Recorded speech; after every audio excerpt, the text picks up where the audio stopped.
Assalamualaikum. I am Rana Alian. I am a medical student. मैं Amiruddin medical college में second year MBBS का student हूँ।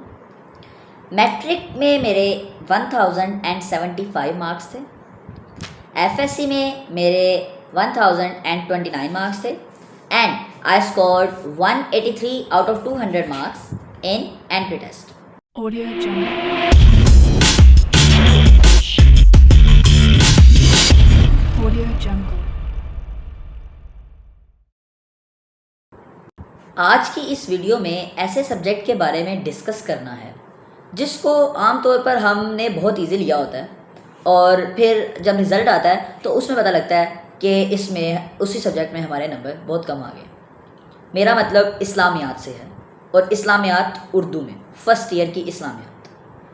तो बात करते हैं इस्लामियात में 50 में से 50 नंबर लेना बहुत आसान बात है, लेकिन वो 50 नंबर लेने के लिए ना कुछ टेक्निकलिटीज़ होती हैं, कुछ ऐसे ट्रिक्स होते हैं जिन पर खेलना पड़ता है जो एग्जामिनर को चेकर को बहुत अच्छे लग जाते हैं और वो 50 में से 50 नंबर दे देता है। लेकिन वो ट्रिक्स और टिप्स कौन से हैं वो आज मैं आपको बताऊंगा। आज की इस वीडियो को मैंने 5 हिस्सों में डिवाइड किया है जो कि मेरे ख्याल से इंशाल्लाह आप सबके लिए बहुत फ़ायदेमंद साबित होंगे। सबसे पहला पॉइंट हमारा होगा कि पेपर पैटर्न क्या है इस्लामियात का, क्योंकि जब आप पेपर पैटर्न ही नहीं आपको पता होगा तो आप आगे उसको किस तरह कवर करना है वो नहीं जान पाओगे। तो paper pattern first point. Second point हमारा है उस पेपर को अटेम्प्ट किस तरह करना है। थर्ड पॉइंट हमारा ये है कि हमने उस पेपर में प्रेजेंट क्या करना है, हमारी प्रेजेंटेशन कैसी होनी चाहिए। फोर्थ पॉइंट टाइम मैनेजमेंट के बारे में होगा और last point how to prepare that Islamic studies syllabus, मतलब कहाँ से और कैसे हम इस्लामियात फर्स्ट ईयर की। पेपर पैटर्न की बात करें तो हमारे इस्लामियात फर्स्ट ईयर के पेपर में टोटल 6 सवाल आते हैं। क्वेश्चन नंबर 1 MCQs का होता है, कसीरुल इंतहाबी सवालात का होता है, जिसमें 4 ऑप्शंस दिए जाते हैं A, B, C और D, जिनमें से एक को आपने फिल करना होता है। MCQs के बाद क्वेश्चन नंबर 2 होता है हमारा क्वेश्चन नंबर 2 और क्वेश्चन नंबर 3 शॉर्ट आंसर्स का, मुख्तसर जवाबात का। शॉर्ट आंसर्स में 9 टोटल क्वेश्चंस दिए जाते हैं। क्वेश्चन नंबर 2 में 9 पार्ट्स हैं और क्वेश्चन नंबर 3 में 9 पार्ट्स हैं। उन 9 में से आपको 6 पार्ट्स को हल करना होता है, ठीक है। 3 की आपको चॉइस मिलती है। क्वेश्चन नंबर 4, 5 और 6 ये तीनों क्वेश्चंस जो हैं लॉन्ग क्वेश्चंस होते हैं और इन क्वेश्चंस के लिए आपको 3 में से 2 क्वेश्चंस करने होते हैं।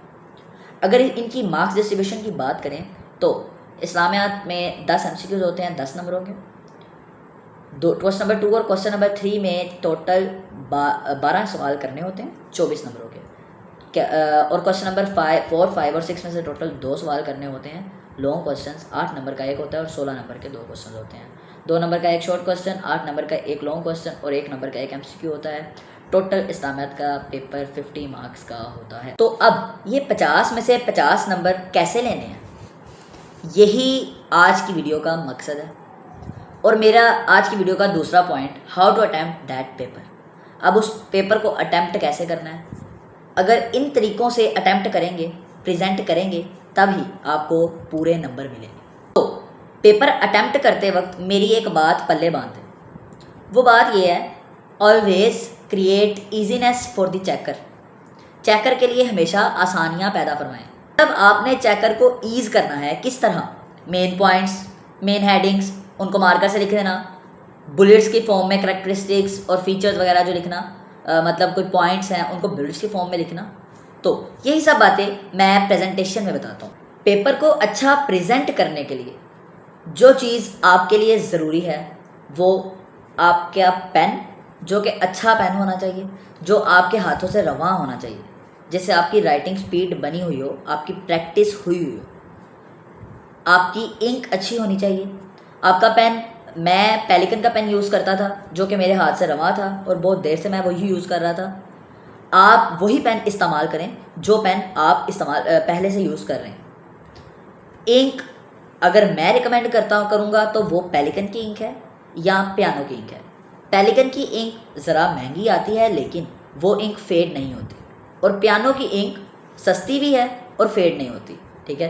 तो आप पियानो की भी यूज़ कर सकते हैं और पेलिकन की इंक भी यूज़ कर सकते हैं। दोनों इंक्स डार्क होती हैं। इंक डार्क होने रखने का मकसद ये होता है कि आपके पेपर काफ़ी देर के बाद चेक होते हैं जाके। तो जब हम वो डॉलर की इंक यूज़ करते हैं ना, तो उसके वो इतनी देर के बाद वो सारा फेड हो जाता है और वो नज़र नहीं आ रहा होता आपने लिखा क्या। उसके अलावा जो सबसे ज़रूरी चीज़ है वो आपका मार्कर है, 604 मार्कर, कट मार्कर, और नीली ब्लू कैप वाला 605 मार्कर।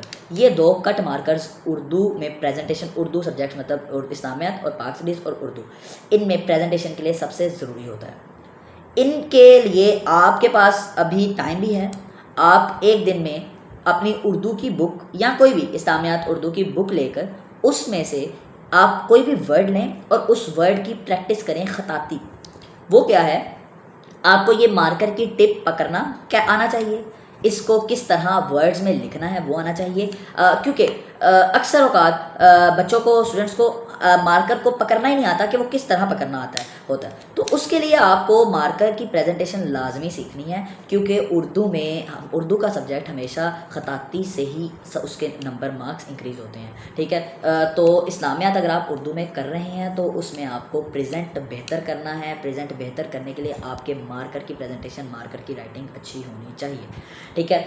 और वो मैंने आपको बताया कि वो आप कोई भी बुक से कोई भी वर्ड्स लें, दिन के आप 5 वर्ड्स रख लें, उन वर्ड्स को लिखने की प्रैक्टिस करें सेम उस बुक की तरह, मार्कर के ज़रिए, कि कहाँ से आपने मोटी साइड यूज़ की है, कहाँ से उसको तिरछा बारीक यूज़ किया है, ये चीज़ आपने नोट करनी है और इस चीज़ को लिखना है। ये आपकी लगन है, आपकी डिटर्मिनेशन है, आप कितनी देर तक उसको करके कितनी जल्दी सीख लेते हैं। मेरे लिए ये सीखना मुश्किल नहीं था। मैंने अपनी खताती जो है वो 8 क्लास में ही सीख ली थी, लेकिन मेरे कई ऐसे फ्रेंड्स मैंने देखे हैं जो मेरे साथ, मेरे से उन्होंने फर्स्ट ईयर में, सेकेंड ईयर में सीखी है, लेकिन उससे फ़ायदा बहुत होता है। उर्दू में आपके सब्जेक्ट, उर्दू के सब्जेक्ट इस्लामियात और पाक स्टडीज़, इनमें मार्क्स लेना मेरे ख्याल से ये एक फ़न है, और वो फ़न आपका ये मार्कर्स जो हैं 605 और 604 वही दिलाते हैं। उर्दू में और इस्लामियात में मार्क्स लेने के लिए आपको इसकी राइटिंग लाजमी सीखनी है, और दूसरा आपकी जो पेन की राइटिंग है वो भी। उसके अलावा मैं एक और चीज़ रिकमेंड करूँगा जो कि है कट पेन। अगर आपकी कट मार्कर से राइटिंग अच्छी है तो आप कट पेन भी इस्तेमाल करें, लेकिन कट पेन सारे पेपर में नहीं इस्तेमाल करना। पेपर में कुछ ऐसे हवाला जात आते हैं, पेपर में कुछ ऐसी चीज़ें आती हैं जो आप डिस्टिंक्ट करते हैं दूसरी चीज़ों से। जो मैंने पहले आपको हाउ टू अटेम्प्ट वाले पेपर में हाउ टू अटेम्प्ट पेपर में बताया कि आपने कुछ चीज़ें चेकर के लिए ईज़ करनी है, उनको हाईलाइट करना है, या तो वो आप कट मार्कर से करें। लेकिन अगर आपको लग रहा है कि आपका कट मार्कर से बहुत ज़्यादा पेपर में यूज़ हो रहा है, तो आप फिर उसको क्या करें, कट पेन से यूज़ करें। कट पेन से वो फिर डिस्टिंक्ट होता है और वो अच्छा लगता है। अगर आपको लगता है कि आपकी एक आयत का आपने तर्जमा लिखना है और वो तर्जमा आपका 7 to 8 लाइन्स में आ रहा है, तो आप 7 to 8 लाइन्स में आप ये मार्कर नहीं यूज़ करेंगे, वो अजीब लगेगा। उसके लिए आप कट पेन यूज़ करेंगे। कट पेन बहुत ही अच्छा लगेगा। और पेपर अच्छी प्रेजेंटेशन कब आती है, आपकी प्रेजेंटेबल पेपर कब लगता है, जब आप उस पेपर में अपना जो है बेस्ट देते हो। और वो बेस्ट देने के लिए आपको कट राइटिंग जो है ना खताती, वो ज़रूर सीखें, ठीक है। उसके बाद आप बात करते हैं किस तरह आपने पेपर को प्रेजेंट करना है। सबसे पहले ज़रूरी चीज़, आपके पास एक 604 मार्कर होना चाहिए, न्यू पेपर में न्यू होना चाहिए, ठीक है। पेन मैं आपको बता रहा हूँ पुराना होना चाहिए, मार्कर आपका नया होना चाहिए। 605 मार्कर आपके पास 2 होने चाहिए।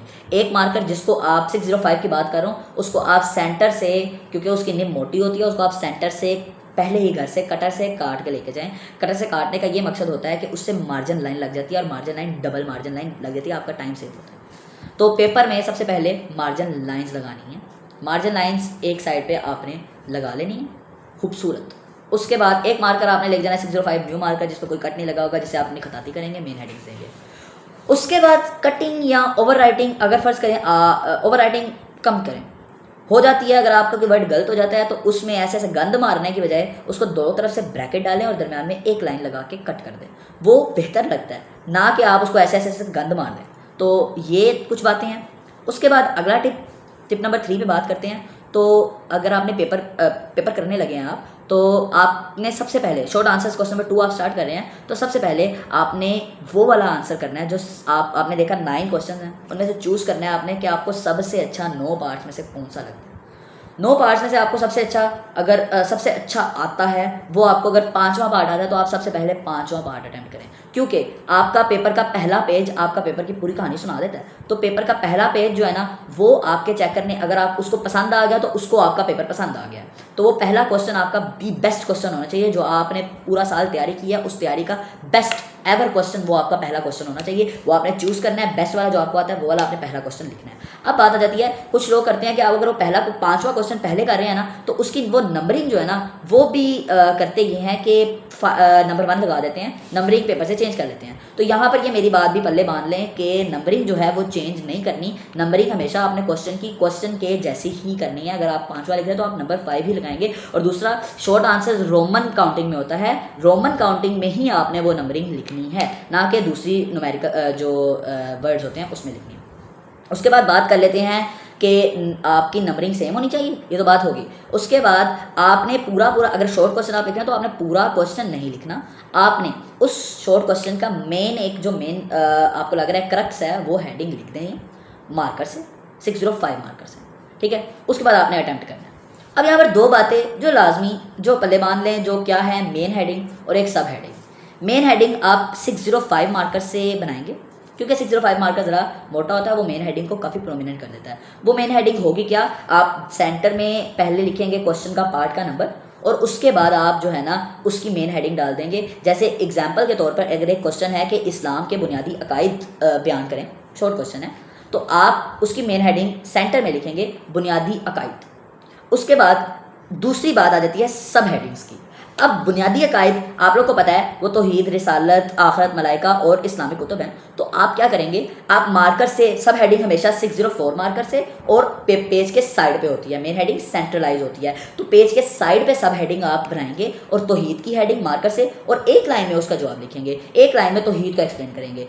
इसके बाद सब हेडिंग दूसरी रिसालत की, फिर उसके बाद एक लाइन में उनकी एक्सप्लेनेशन होगी। तो अब मेरे कहने का ये मकसद है कि एक शॉर्ट क्वेश्चन, 2 नंबर का शॉर्ट क्वेश्चन, उसमें आपने एक मेन हेडिंग बनाई, 5 सब हेडिंग्स बनाई, 5 सब हेडिंग्स के आगे एक लाइन लगाई, तो क्या आपको एग्जामिनर आप 2 में से 2 नंबर नहीं देगा? ज़रूर देगा। बात यह है कि आपका पेपर, एक एग्जामिनर के हाथ में बंडल्स ऑफ पेपर्स होते हैं, चेकर के हाथ में, चेकर उन पेपर्स में से हमेशा चेकर को खुशी उस पेपर पे ही होती है जो पेपर उसको बेस्ट लगता है। और अगर आपका पेपर वो बेस्ट पेपर है तो फिर आपको वो नंबर मिलेंगे। अगर एक चेकर एक ऑर्डिनरी पेपर की चेक करी जा रहा है और उसके हाथ में एक नंबर है 1 1 1, वो सबको 2 में से 1 लगाई जा रहा है, तो एक पेपर अगर आ गया है ऐसा पेपर जिसमें आपने बहुत ही एक्स्ट्रा ऑर्डिनरी लिखा है, मतलब उसमें प्रेजेंटेशन एक्स्ट्रा ऑर्डिनरी है, तब वो जाके आपको 2 में से 2 नंबर देगा, ठीक है। वो एक्स्ट्रा ऑर्डिनरी करना कोई मुश्किल बात नहीं है, वो बहुत आसान काम है। उसके बाद बात कर लेते हैं कि शॉर्ट आंसर्स में हवाला जात ऐड कर लेना बेहतर होता है। मतलब हवाला जात से क्या मुराद है, कोई शेर, कोई अहादीस में से कोई हदीस, कोई आयत में से कोई आयत और उसका तर्जमा, ठीक है।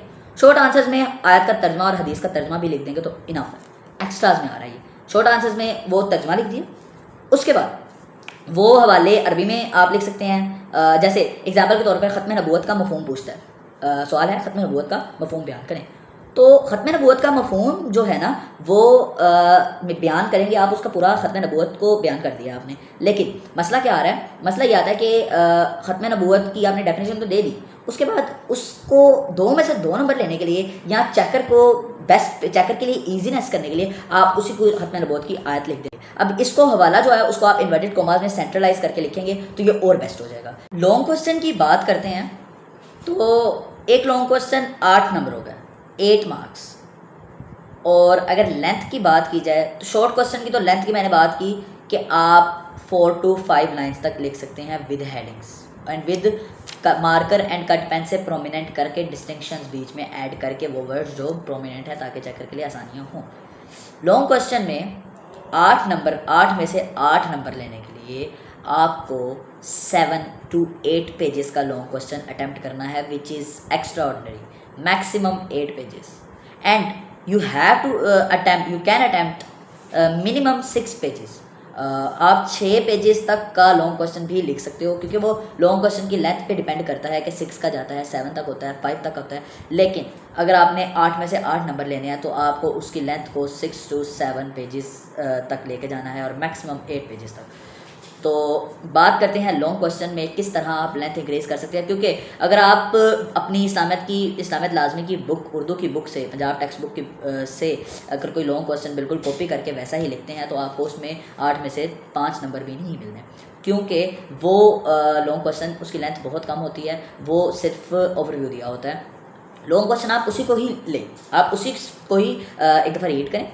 उसके बाद आपके पास डिफरेंट नोट्स हैं, वो मेरा नेक्स्ट पॉइंट भी होगा कि how to prepare that point. तो उसमें यह है कि आप हेडिंग्स बना के लिखें, मेन हेडिंग्स, फिर सब हेडिंग्स। सबसे पहला काम आपका ये होगा कि आप लॉन्ग क्वेश्चन में आउटलाइंस लिखते हैं। एक हेडिंग दे के, तारुफ की हेडिंग दे के, जो आपको क्वेश्चन दिया उसका तारुफ देकर, उसके बाद जो आपने आगे हेडिंग्स देनी है उनका एक पूरा आउटलाइंस दे दें। आउटलाइंस देने के बाद वो आउटलाइंस आप पेन से दे दें या कट पेन से दे दें तो बेटर है। उसके बाद आपने लॉन्ग क्वेश्चन में जो चीज़ ऐड करनी है वो क्या है, हवाला जात, जिनमें अशार हैं, जो वही वाले हवाला जात, अशार, अहादीस और आयात। लॉन्ग क्वेश्चन में अगर आप किसी ना किसी अहादीस या आयात की अरबी भी लिख देते हैं वो साथ याद करके, तो वो बेस्ट हो जाएगा। मार्कर से उसकी अरबी लिखें, उसके बाद पेन से उसका तर्जमा लिखें, ठीक है। तो मैंने अपने और मेरे इस्लामियत में 50 में से 50 मार्क्स हैं, वो मेरे किस तरह आए, उसमें मैंने यही टिप्स और ट्रिक्स फॉलो किए।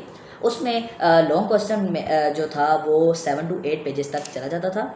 वो कैसे जाता था, क्या क्या चीज़ें, क्या कैसे इतनी हेडिंग्स आती थी, कैसे इतना हवाला, कैसे वो आता था, उसके लिए अब बात करते हैं how to prepare that paper.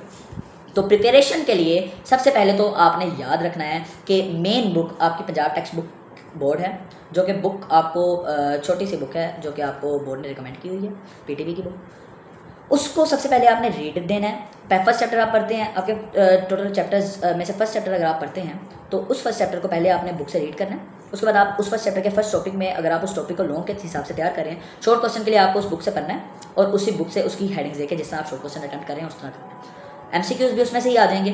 रह जाएगा लॉन्ग क्वेश्चन। लॉन्ग क्वेश्चन के लिए आपने बुक से रीड करने के बाद आपके जहन में एक ओवरव्यू बैठ गया कि ये क्या चीज़ है, इसके मतलब क्या क्या आप डिटेल लिख सकते हो। आपके पास इंटरनेट मौजूद है, आप इंटरनेट से उसी टॉपिक से हवाला जात सर्च कर सकते हैं, आप वो हवाला जात अपनी बुक पे लिख सकते हैं। उसके अलावा मार्केट में डिफरेंट नोट्स अवेलेबल हैं। मैंने जो नोट्स यूज़ किए थे वो किप्स और यूनिक के थे। मैं सिर्फ और सिर्फ एक किप्स के नोट्स पे रिलाई नहीं किया, ये यूनिक के खाली नोट्स पे रिलाई नहीं किया। मैंने क्या किया, मैंने किप्स के नोट्स और यूनिक के नोट्स दोनों को मिला कर लिखा। मतलब किप्स के नोट्स में जितनी हेडिंग्स थी, यूनिक के नोट्स में जितनी हेडिंग्स थी जो मुझे पसंद आई, जो मुझे अच्छी लगी, उन हेडिंग्स को मैंने मिलाकर दोनों में से एक्सट्रैक्ट की कुछ चीज़ें और उनको मैंने एक लॉन्ग क्वेश्चन बना दिया। उस लॉन्ग क्वेश्चन को मैंने बुक पे हेडिंग्स को लिखा और उसके साथ उनके हवाला जात लिखे। हर हेडिंग में तकरीबन 1 से 2 हवाला जात आ जाते थे और तब जाके आपका वो हेडिंग सब हेडिंग पूरी हो जाती है। तो इस तरह आप लॉन्ग क्वेश्चन को प्रिपेयर करेंगे तो मेरे हिसाब से आपके 50 आउट ऑफ 50 मार्क्स आराम से आ जाएंगे। ये प्रिपरेशन आप बिल्कुल स्टार्ट से ही करेंगे तो बेटर है। कैसे आप उसमें 50 में से 50 मार्क्स लेने के लिए आपको मैंने बताया कि आप मार्केट्स में नोट्स अवेलेबल है डिफरेंट, आप किप्स और यूनिक मैं रिकमेंड करूँगा दोनों को लें और दोनों को लेने के बाद उनमें से एक्सट्रैक्ट करें, दोनों में से पार्ट्स एक्सट्रैक्ट करें, हेडिंग्स एक्सट्रैक्ट करें, हवाला जात देखें, नेट गूगल से इंटरनेट से आप हवाला जात देखें और उसके बाद उनको आप ऐड ऑन करें और अपना एक लॉन्ग तैयार करें। जब आपकी अकेडमीज़ या कॉलेजेस में टेस्ट होते हैं, आपकी असेसमेंट होती है, उसके अलावा आप खुद सेल्फ असेसमेंट भी करते हो, तो उसमें आप एक दफ़ा तो कम अज़ कम आपकी बुक का हर लॉन्ग आपके हाथ से गुजरा होना चाहिए, आपने लिखा होना चाहिए, उसकी हेडिंग्स आपने खुद से लिखी होनी चाहिए, मतलब आपके अपने नोट्स तैयार हो जाएंगे। इस तरह बेस्ट हो जाएगा। आप में इस्लामियत में 50 में से 50 मार्क्स लेना आसान हो जाएगा, ठीक है। इस्लामियत एक मुश्किल सब्जेक्ट बिल्कुल नहीं है। इस्लामियत में मार्क्स लेना आसान है, लेकिन वो ये टिप्स और ट्रिक्स फॉलो करेंगे तब जाके वो मार्क्स आएंगे। अब लास्ट बात करते हैं पेपर के दौरान। सबसे पहले आपने कहते हैं कि पेपर के दौरान जो है आपने टाइम किस तरह मैनेज करना है। तो उसमें सिंपल बात है, आपको इस्लामिक पेपर में मिलते हैं 2 घंटे, उसमें 15 मिनट में आपको 10 एमसीक्यूज करने होते हैं। ईजिली आपके 6 से 7 मिनट में एमसीक्यूज होते हैं और बाकी आपका टाइम बच जाता है। उस टाइम में अगर आपका टाइम बच जाता है, पहले तो एमसीक्यूज बड़े ध्यान से आपने फिल करने हैं और बबल शीट और जो रोल नंबर वगैरह वो बड़े ध्यान से फिल करने के बाद आपने जो टाइम बच जाता है उसमें मार्जिन लाइन्स ड्रॉ कर लेनी है। उसके अलावा 1 घंटा 45 मिनट आपके पास मौजूद होगा। 1 घंटा 45 मिनट में आपने 5 मिनट और एमसीक्यू से भी कुछ टाइम बचाया, उसमें आपने टोटल मार्जिन लाइन्स लगा ली। जब मार्जिन लाइन्स लग गई तो आपके पास 1 घंटा और 40 मिनट बचेंगे। 1 घंटा 40 मिनट में आपने जो पेपर में स्टार्ट में ऊपर जो लिखना है, हिस्सा अव्वल है, मुख्तसर जवाबात हैं, उसके बाद आपका सवाल नंबर 2 होता है। सवाल नंबर 2 में पार्ट नंबर अगर आपने 3 करना है पहले तो पार्ट नंबर आप 3 लिख के 3 वो रोमन वाला 3 लिख के उसके बाद उसकी मेन हेडिंग डालते हैं, उसके बाद आप वो शॉर्ट क्वेश्चन लिखते हैं। एक शॉर्ट क्वेश्चन में आप टाइम अगर यूज़ करना है तो वो टाइम होगा 3 मिनट। 3 मिनट में एक शॉर्ट क्वेश्चन आराम से अटैम्प्ट हो जाता है, ठीक है। अगर किसी शॉर्ट क्वेश्चन में 3 से 3.5 मिनट भी हो रहा है तो कोई मसला नहीं है आप, लेकिन 3 मिनट अपना गोल रखें। 3 मिनट में आपने शॉर्ट क्वेश्चन करना है। आपके हाथ में वॉच होनी चाहिए, डिजिटल वॉच, ताकि आप हर टाइम देखते जाएं थोड़ी थोड़ी देर बाद। 3 मिनट में आप एक शॉर्ट क्वेश्चन करेंगे तो आपके 12 शॉर्ट क्वेश्चन है वो बनते हैं 36 मिनट्स। 36 मिनट्स में आपके 12 शॉर्ट क्वेश्चन हो जाते हैं। इसको 40 मिनट्स कर लें तो 1 घंटा 40 मिनट में से 40 मिनट निकले, पीछे बचा 1 घंटा। 1 घंटा और आपने सिर्फ 2 लॉन्ग करने हैं। 1 घंटा लॉन्ग क्वेश्चन का बचाने का मकसद ये था कि आप लॉन्ग क्वेश्चन को बहुत अच्छे तरीके से अटेम्प्ट करें, क्योंकि आपके लॉन्ग क्वेश्चन जो हैं वो ही नंबर उसमें ज़्यादा कटते हैं। 8 में से एग्जामिनर की मर्जी होती है 7 दे देता है, 6 दे देता है, वो तब 8 में से 8 आएंगे जब आप उसको बहुत अच्छा और उसकी लेंथ भी अच्छी हो, ठीक है, और डाटा जो अंदर आपने यूज़ किया है वो अच्छा होना चाहिए। अब बात करते हैं वो 1 घंटा जो बचा है उसमें आपने 20 मिनट में एक लॉन्ग क्वेश्चन करना है और 20 मिनट में दूसरा लॉन्ग क्वेश्चन करना है। 20 से 25 मिनट भी एक लॉन्ग क्वेश्चन में हो जाए तो नो इशू, आप 25 मिनट भी कर सकते हैं, आपके पास 50 मिनट में होगा पीछे, फिर आपके पास 10 से 15 मिनट बच जाएंगे। उस 10 से 15 मिनट में आप लास्ट पे अंडरलाइनिंग करेंगे, जो मार्कर आपने पहले काटा हुआ था 05 मार्कर, उसे आप मेन हेडिंग और सब हेडिंग्स को अंडरलाइन करेंगे और अपनी प्रेजेंटेशन को और बेहतर करेंगे, और अंडरलाइनिंग के बाद आप पेपर को रिवाइज। इस तरह इन सब टिप्स और ट्रिक्स को मद्देनज़र रखते हुए आप इस्लामियात में maximum marks 50 out of 50 achieve कर सकते हैं।